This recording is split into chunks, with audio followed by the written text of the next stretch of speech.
If you are comfortable someplace, you're probably in the wrong place. Comfortable is bad because it leads to contentment. You're not trying, there's no effort. Whenever you stop failing, you're done. They contract me and pay me, I don't care about the money, to come back to the prison that used to hold me. And I worked in it. Freeing people is my call. So I want to bring hope to everybody. All right, Belief Nation, I have a very special guest with me here today in Arizona, Mr. Andre Norman, author of the new book, Ambassador of Hope. Now, if you don't know Andre, this is one of the nicest humans that I've ever met in my life. And there's a lot of people who will do nice things for you if you ask them. And then there's someone like Andre who will not only do the nice thing and doesn't need to be reminded to do the nice thing, but then he'll remind you as a follow-up that, hey, is there anything else I can do for you? I checked my texts. There's Andre. Hey, how else can I be of service? Hey, how we doing? How can I help? And it's honestly inspirational. I super appreciate that, man. And in seeing how nice you are and caring you are and, you know, hopeful you are, you'd think this guy must have had the perfect childhood and the perfect upbringing and like the perfect parents and the... Of course. Right, of course. Leave it to Beaver. Exactly. And then you read his story and he goes from being in a poor neighborhood and getting into trouble all the time and joining gangs and going to prison and spending, having a 100-year sentence on his head and maximum security and then being the king of the prison, not guards, but the prison... Gangs. The what? Third ranking gang member in the state. It's king of the gangs in the prison. To then having just a life-changing moment and saying, I'm basically the king of nowhere, and this isn't going to get me anywhere, and just changing your whole life around, and then getting out on parole, and then serving people, and finding your why, and spreading hope, and becoming a Harvard Fellow, and recognized by the UN is like just what a life change. And I guess the easiest place to start with this is, because the book is called Ambassador of Hope, and you are the Ambassador of Hope, how do people get more hope? People get more hope when generally the person is depressed, they're down, they're stuck, they're in whatever rut they are in. They need somebody to see that, whether the person who can actually help them or refer them to help. And oftentimes, people will see somebody who's having a problem or issue and they'll contact me. Andre, my sister, she's depressed. Andre, my son, he's suicidal. Andre, my brother, he's on drugs. People make a formal request to me. And they'll say, Andre, we need this help. People who know me, they're in the network, call a friend, I get a call, I go. There's that. Then there's other times when it came to you, you didn't ask me anything. For me, knowing is the request. If I know somebody needs help, to me that's equivalent to a request. So if I see somebody in need, I don't need, usually if you're in trouble or you're in need or you're stressing, you don't have the capacity to ask for help. So where I come from, what I was taught, knowing is the request. If you know, now I have to make a decision, am I going to help that person or not? So if I hear your situation, anybody's situation, where they need help, I instantaneously ask myself, am I going to help that person? I make a conscious decision to say yes or no. So you said, you know, where I come from, what I was taught. So who taught you that? I was taught by a guy named Natan Schaefer. Okay. Natan Schaefer, in the book, is an Orthodox Jewish rabbi. There was a guy getting bullied one day in prison. I hate bullies. I used to be really short. Don't look like it now. But I hate bullies. So I stopped the kids from bullying the guy, and he thanked me. Then he would say hi to me all the time. And so I was like, okay, whatever. He said he had no idea who I was or my status in the prison. He just thanked me for helping him. And then fast forward, probably like 2 months later, I'm walking in the program building, and I saw him sitting down. I said, let me go say hi to Bob. He always says hi to me. So I went in to say hi to Bob. Bob introduced me to the guy he's sitting with, Natan. I know he was a rabbi, didn't know what Orthodox Jewish rabbi meant, didn't recognize the feeling, nothing. He was just a super cool human. And he had a good vibe or energy, as we call it. And I said, what are you doing? He said, studying. I said, can I study with you? He said, yes. So I started going to Natan's service every Wednesday. And for the first month, I didn't know it was a Jewish service. I just knew I was studying with Natan.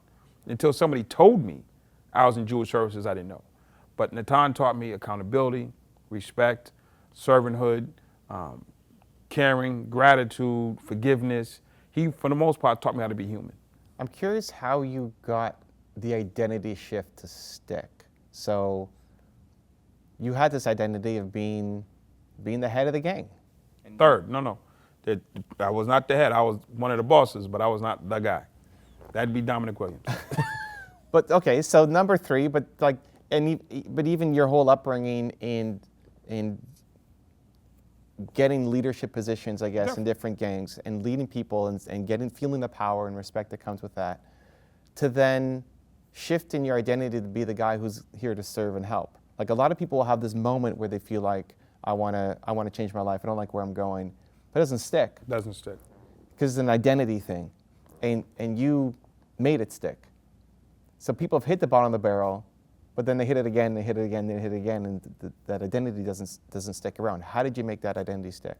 One of the biggest things I attributed to, when I had my identity shift, I was in solitary confinement. So I'm locked in a cell 24 hours a day by myself, for the most part. And when I decided that I wanted to be a successful person and go to Harvard University, I was, for the most part, locked in a cell by myself. So when I started to trek, I was literally there was nobody around me that could tell me no or could stop me. So I had like a 6-month head start before I had to deal with people.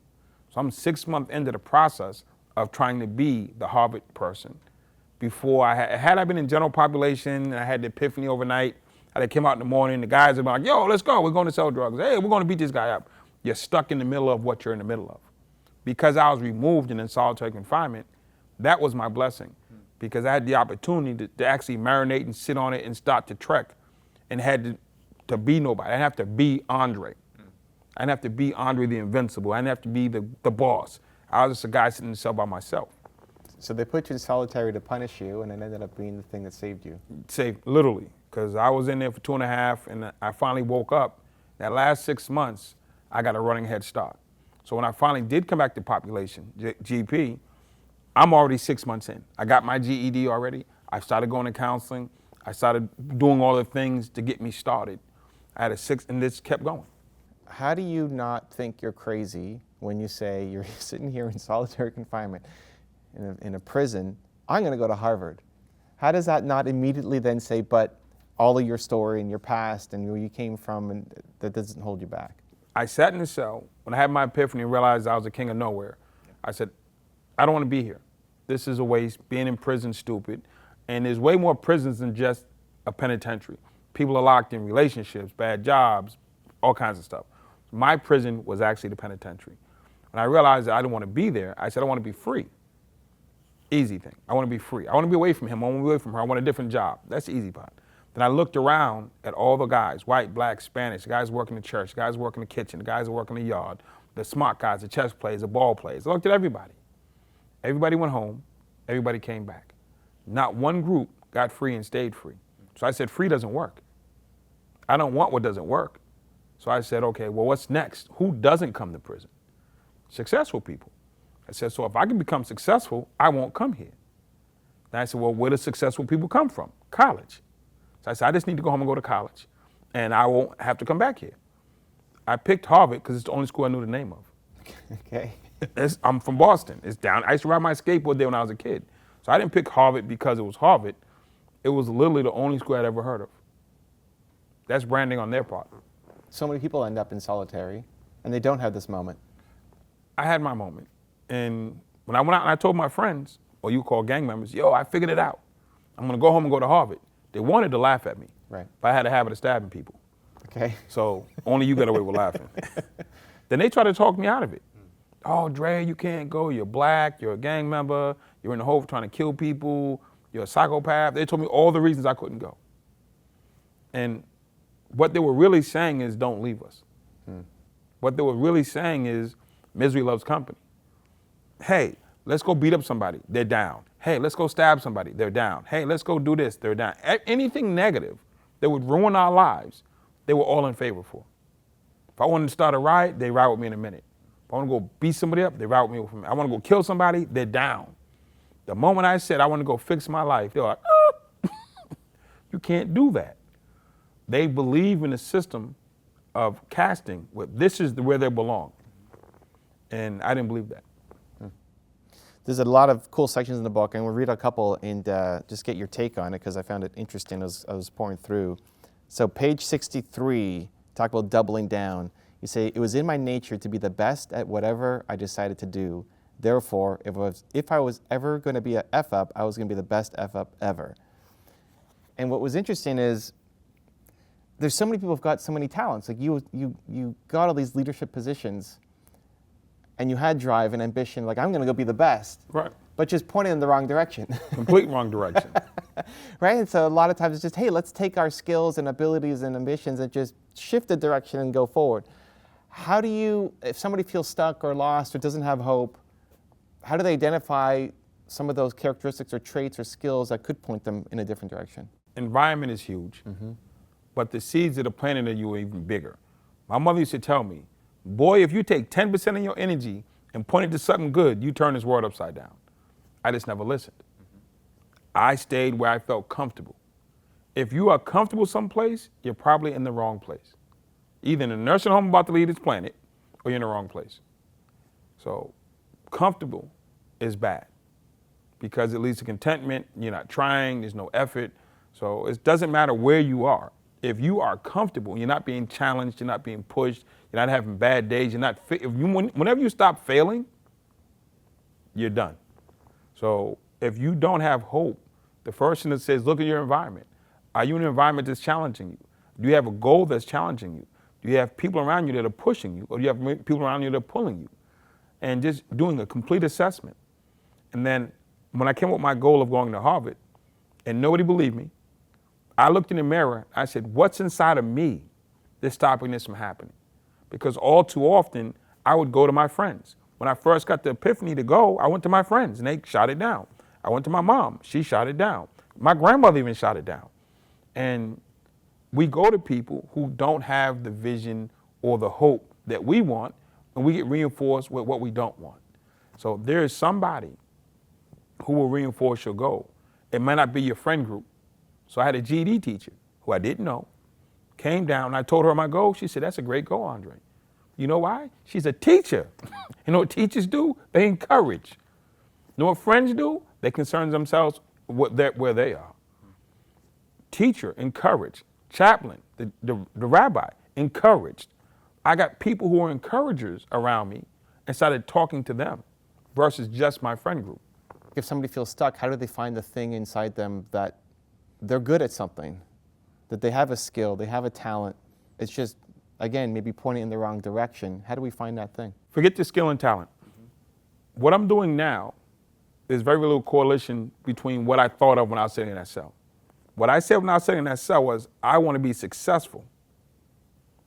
Had no definition, had no plan or structure to that. But I knew if I could become successful, it's going to put me in the right spaces and places around the right people. If I'm heading for success, I'm not going to be hanging out with certain types of people, doing certain types of things, certain types of temptations.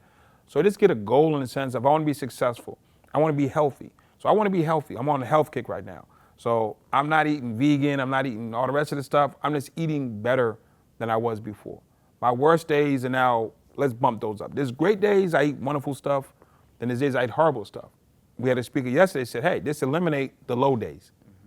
So I'm eliminating my low days and I'm at break even or better the rest of the day. So don't try to figure out, I'm going to be a doctor, I'm going to be a lawyer, I'm going to be a psychiatrist. No, I just want to be in a better space and identify a location and head towards it.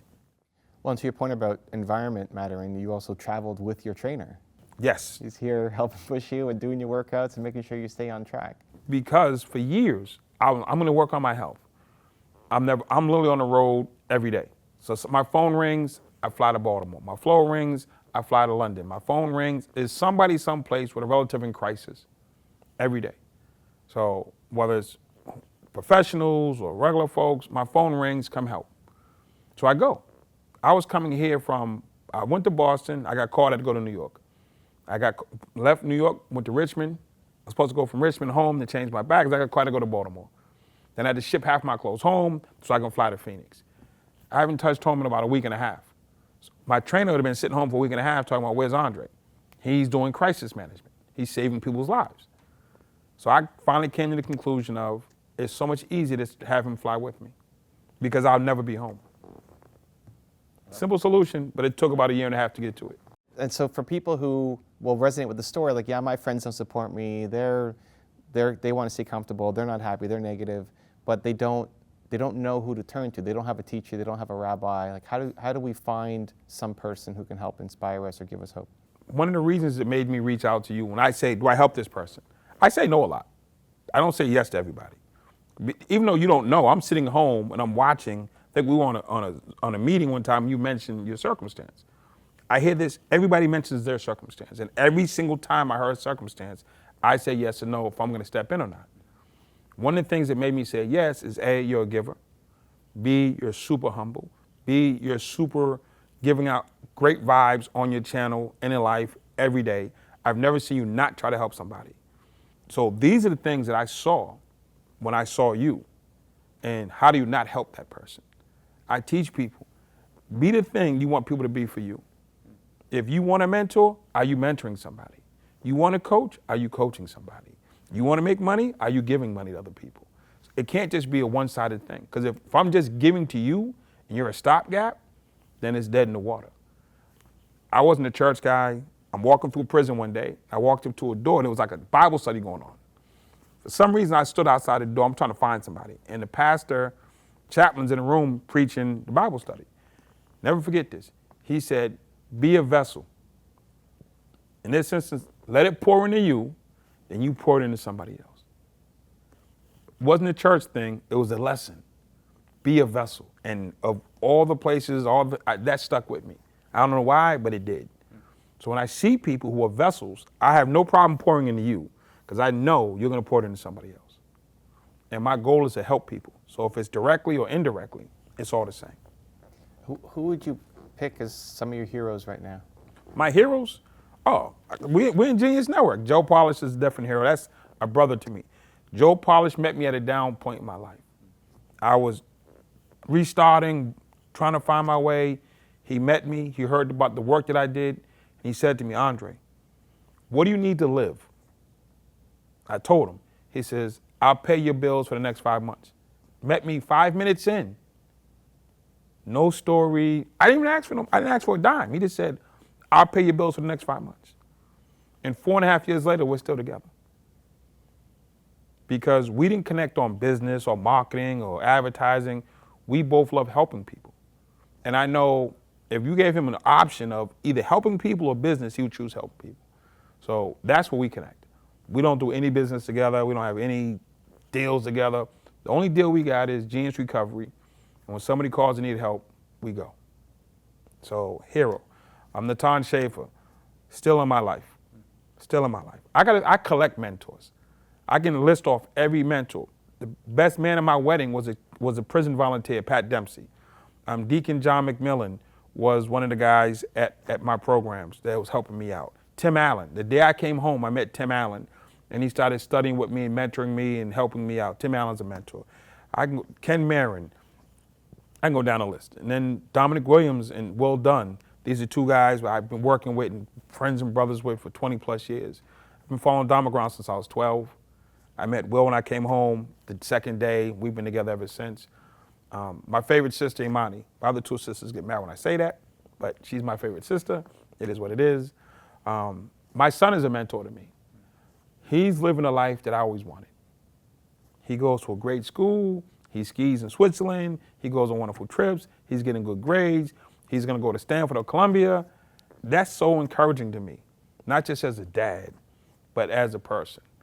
And mentors can be older, younger, different genders, it doesn't matter. So I have probably Ben Richter, John Ratliff, Howard Getson, Ben Hardy, Dan Sullivan, and Babs. I can go down a list of Michael and Rosalind. I mean, from here and from around the world. I mean, I just have so many people who've poured into me that I'm a sum total of them. And their belief in me stops me from ever going backwards. I've got my St. Louis team. It's in the book, but Keith Alper, John Rulin, John O'Leary, Rusty Keeley, and my brother, Dave Spence. They came and got me. When I fell off my cliff, those 5 men came and got me. I love how you said you collect mentors. One of the things I share with my audience a lot is I like to collect good people. It's just you find somebody, they've got a good vibe about them, just collect them. Like find a way to hang out with them, find a way to stay in touch, even if it feels weird. You meet somebody at an event, and And for all the names that you just listed off, if somebody's watching, that may sound like, well, now he's got so many people. But it was one by one. Oh, It definitely. wasn't just like you got out of prison and like, hey, here's this Yeah, giant I party walked waiting out for of you. prison, and it was like, I met Tim Allen when I first came home. He was the first guy I met on the other side of the wall, Tim Allen. And we just used to sit together, and he was a pastor, and we would sit together, and he would just talk to me once a week. I'd go to his office, I'd talk to the kids at juvenile, and he worked in the juvenile building, and I would go to his office, and we'd just sit down and talk. And that was it. There was no formalized anything. He was always welcoming, doors open. I just had to walk in. And my sister, Susie Spence, first day I met Susie, she said, we're gonna do great things. And me and her husband and others turned the whole school district around.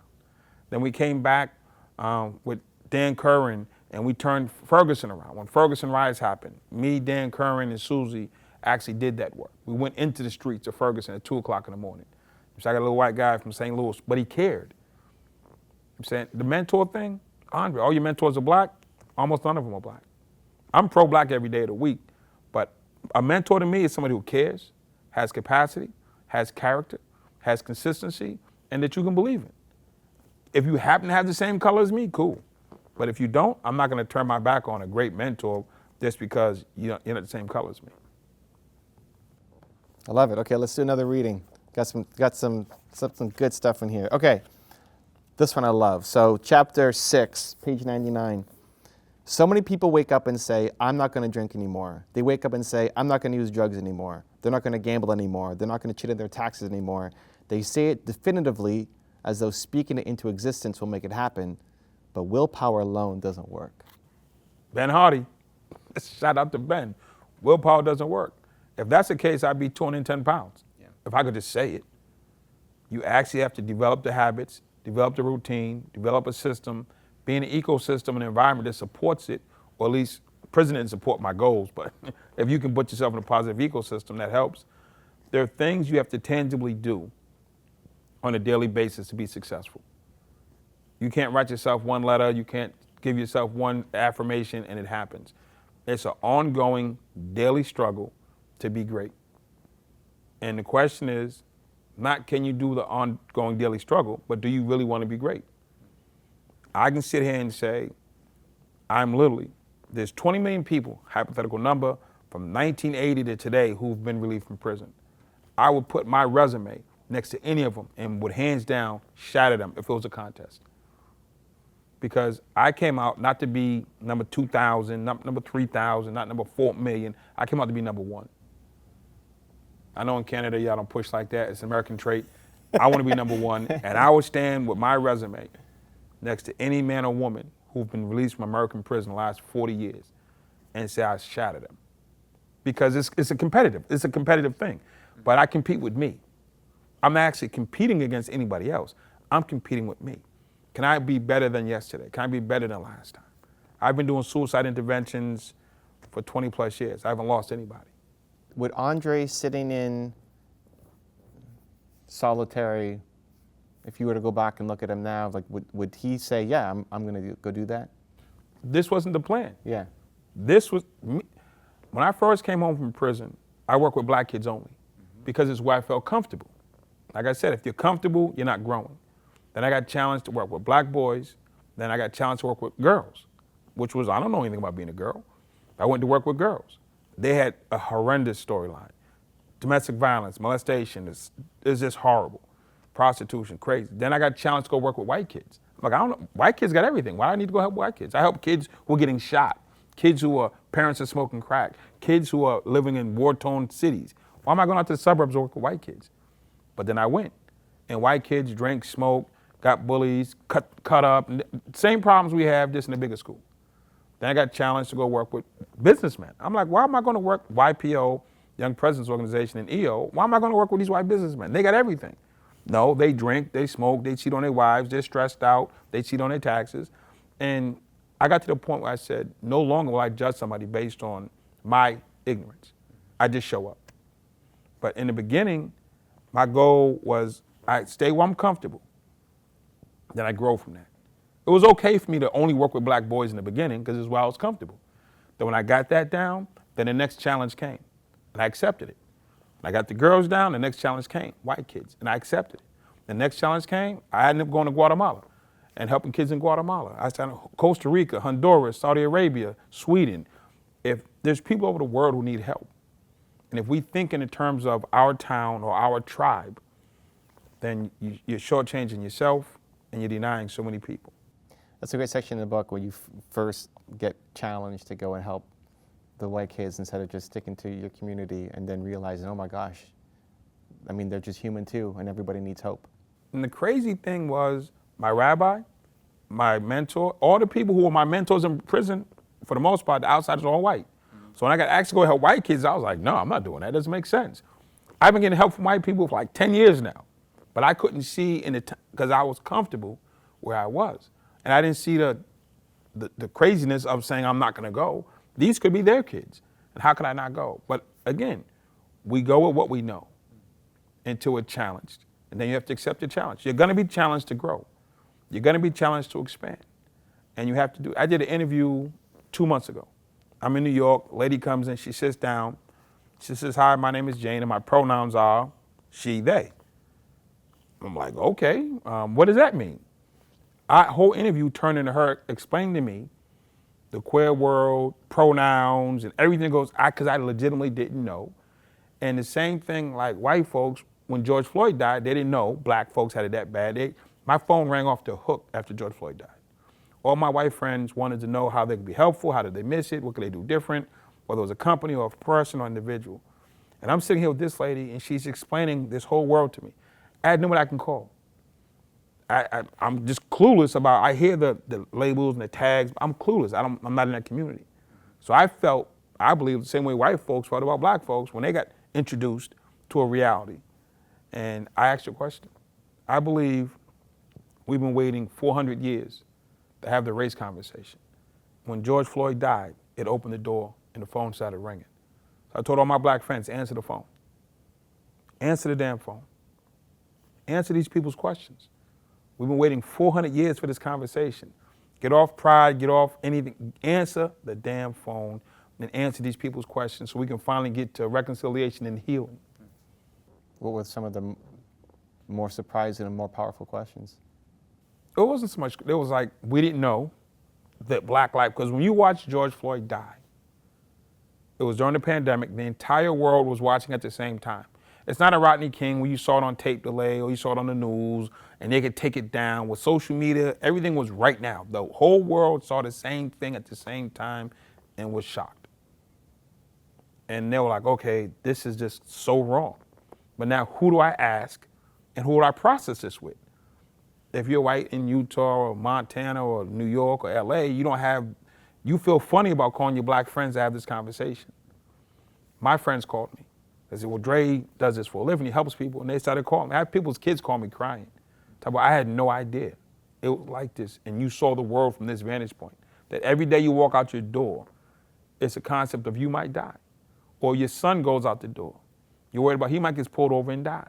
And that's a reality for where we live and where we come from. And they just wanted to know, how can we help? How can we support? What can we do? What is the right thing to do? They got this thing on Tuesday, we post a black picture on our Instagram. Is that enough? What do we say? How do we do it?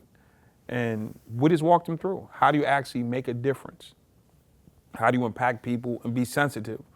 You don't have to know everything, but how do you be sensitive to what's going on?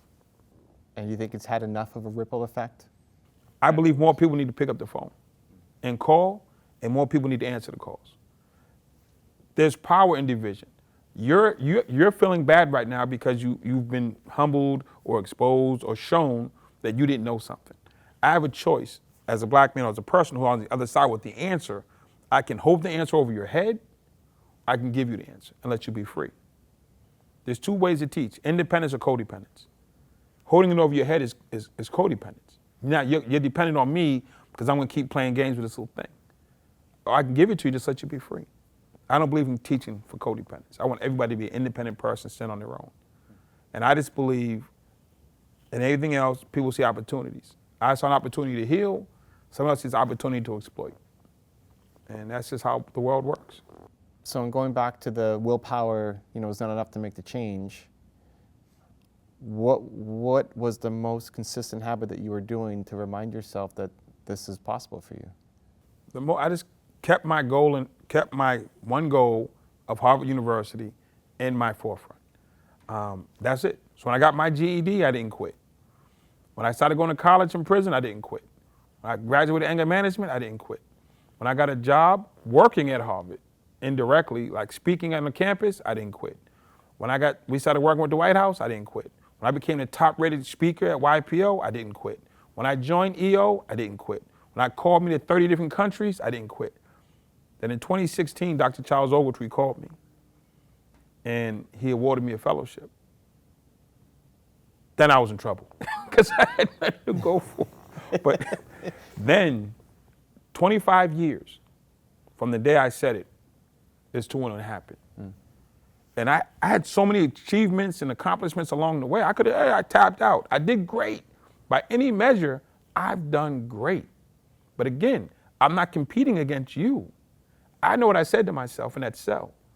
I wanted to be at Harvard. I didn't say I wanted to be at the White House.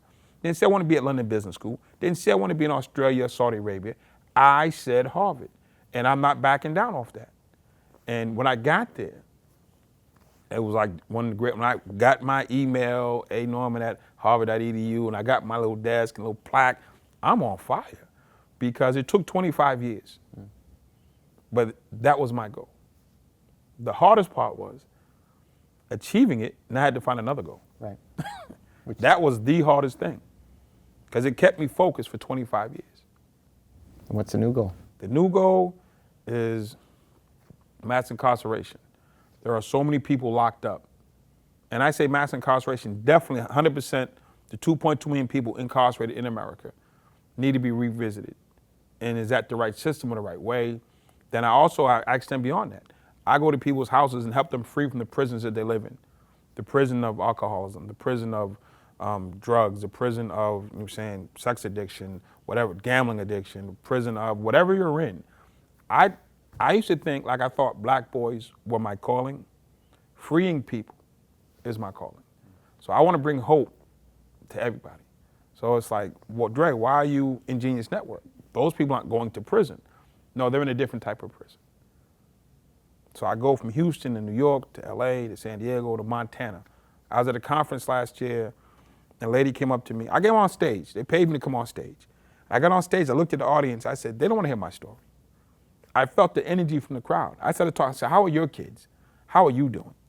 And people came up to me after, my nephew's suicidal, dial the number. I'm doing calls in the hallway for like the next 4 hours. Then one lady from Montana was like, my daughter tried to kill herself last week. I got on a plane and I flew to Montana. There was one girl in one town in Montana. I spent the day with her. Now she's doing wonderful. That was worth the trip. I don't need 50 people in the school or auditorium full of 10,000. Everybody counts. Because I used to be that one person. And people showed up for me. What I love, lots of things to love, but you're really a uniter. And you see a lot more of the commonalities in people than the differences, which I think we need. And you tell this great story in the book where when people are leaving prison, everybody's cheering them on. Whether you're Bloods or Crips or whatever background whatever gang you're in, you're fighting, in the system. But then when you get out, everybody's cheering you on because that's everybody's goal. Right. And so even if you do a lot of work with corporations, you do a lot of work, speaking now just beyond not just the prison system, for people who are trying to be uniters and see the common element and cheer for their enemy because they see, a human there, what advice would you have? The story you're talking about, we're in prison every day. We fight against the Latinos, we fight against the other blacks, we fight against the whites, we fight against each other. Every day we're fighting. It's like the nonstop fight.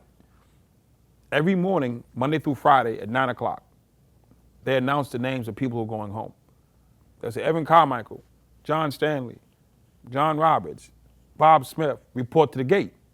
And that means you're leaving. We know you're leaving. And when they start announcing those names, we as prisoners understand somebody's leaving this place, this hellhole. And we, in our hearts, cheer. I might hate your guts, but I am so happy that you're leaving this place. And I'm happy for you for that 10 or 15 seconds. And when they walk out the gate and they say, movement over, it's back to normal. We're all still in the hellhole. Let's go until tomorrow morning. For that 5 minutes every morning, everybody's united. What I've come to understand is, let's expand that 5 minutes. Let's not try to go the other. Let's stop where we're already together. I don't need a gang summit. No, we need to expand that 5 minutes to 7 minutes to 20 minutes. How do you expand what we already have? We're trying to do it in reverse. That's how I see it. When I went in prison, I see glitches. Is that thing too loose? I can make a knife. That CL's not paying attention. I can sneak by him. Where's a glitch for me to exploit? Now I look for glitches to bring things together. I went to high school in St. Louis. I looked for every glitch that didn't allow a kid to learn. Then I sealed it. Then they started learning. I go into a company. I look for every glitch that's allowing something not to happen that the boss wants. Then I seal it. I see glitches. I see the things you can do to exploit.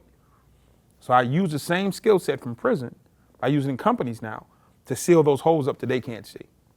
And what I love, I get back to an earlier question, is you have this ability or skill, just pointing in the wrong direction. That's what my mama told me. You point it here, you can have amazing impact. Yeah. You've created an organization. It's been recognized by the UN. It's doing some tremendous work. Tell us about it. The Academy of Hope, it was 3.5 years ago. There was a riot in South Carolina, and 7 men died, were murdered, and 30 others were wounded. The entire prison system, 19,000 people went on lockdown. I know nothing about this because I don't watch the news. The news is just too negative for me, so I don't even watch it. I'm at a conference, and I'm doing my seminar, and I tell my story about overcoming prison and being a gang leader, changed my life, and the rest of that. At the end of the conference, at the end of my seminar, a lady walked up to me. She says, "That was a great story, but can you do it?" I said, "What are you talking about?" She said, "Yeah, you was a gang leader, you ran the yards, you was a tough guy, and then you changed your life around. Can you do it in other people?" I said, "Yeah." She said, "Well, we have a situation in South Carolina. We need you to come because we had 7 dead bodies and we have 30 people in the hospital. And we need that in our system." My first response was, "I'm busy." I'm like, "Lady, I'm a corporate speaker. I got speeches lined up around the corner. I'm talking about 10, 15 grand, 20 grand a pop." I'm like, "Listen, I'm not trying to go to prison. Been there, done that." I even set up a bunch of prison programs when I first came home. Go see one of my mentees. She said, "No, we need you." And I was like, "Lady, I'm busy." Then she said, "Where's your commitment to the work?"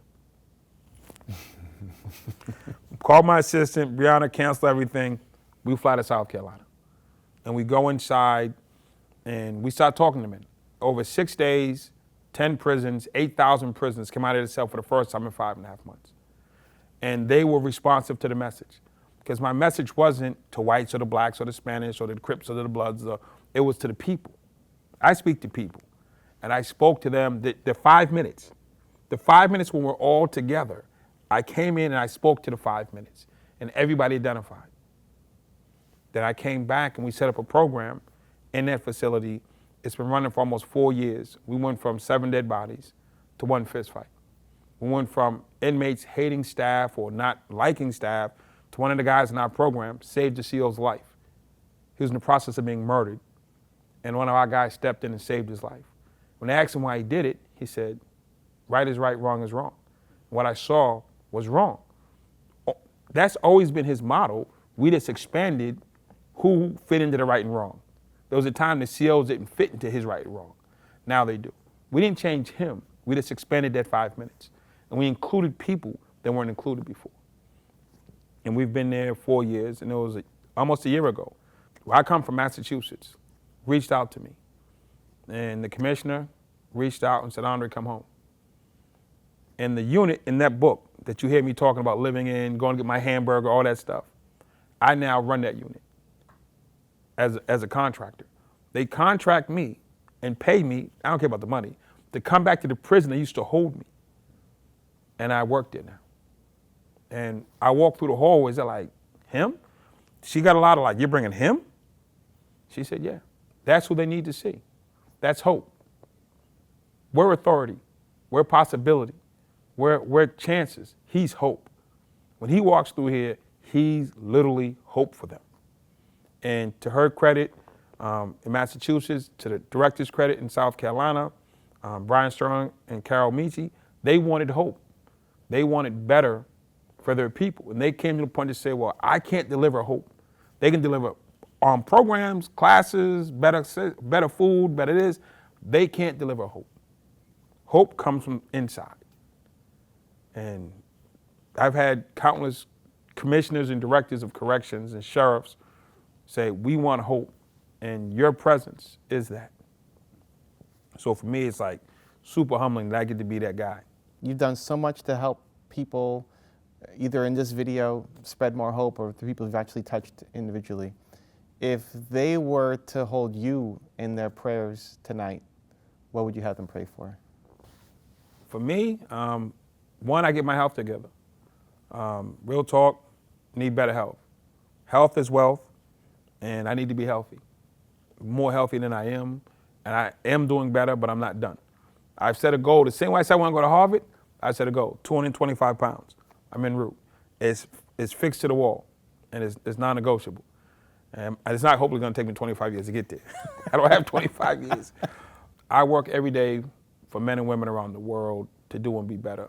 So right now I work with a company out of Texas. They have tablets in prison.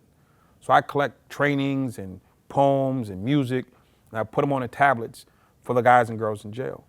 Genius Network has donated so many books to prisoners because inside we get the worst of the worst books, the worst of the worst trainings. We just get the leftovers. So Genius is like, here's the best books from the best authors, from the top editors, from the top thinkers. So they're going in with the Dan Sullivans. Our book club is called the Sean Stevenson Book Club because when he passed, I was so hurt, and I didn't want his name to die. So we have a book club. And every day, at any prison that I work in, for 1 hour a day, we stop everything and we read. And Dan Sullivan, Sean Stevenson, Joe Polish, you know what I'm saying, Ben Hardy, Jason Fladlin, and Mike Koenig. We're reading everybody. Jim Dewey. Everybody's Keith Cunningham, Dean Jackson. We have the best of the best. Chris Voss. They love, I got a prison full of criminals and they're reading Never Split the Difference by Chris Voss, and they loved it. Because it's not about prison, prisoner, FBI, it's lessons. We're people and they're lessons. We got rid of the titles of criminals, prisoners, bad people, and we go with the lessons. So if they could do anything for me, I would love to have more content that I could go down to Securus and go to JPay platform, and I want to give them the best of the best information because we have 2.2 million people in jail. I want to change their lives, and I can't do it by myself. I don't know everything.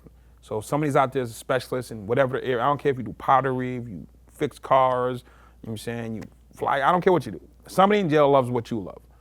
And I want them to have access to that. I love it. The man is Andre Norman. This is his book, Ambassador of Hope. Go check it out. We'll link it up in the description below. Andre, appreciate you, man. Oh, man. Always. To see my recent one-on-one with Les Brown, check the video right there next to me. I think you'll love it. Continue to believe. I'll see you there. Whatever you see yourself doing now, you're marching toward purpose, meaning, and impact.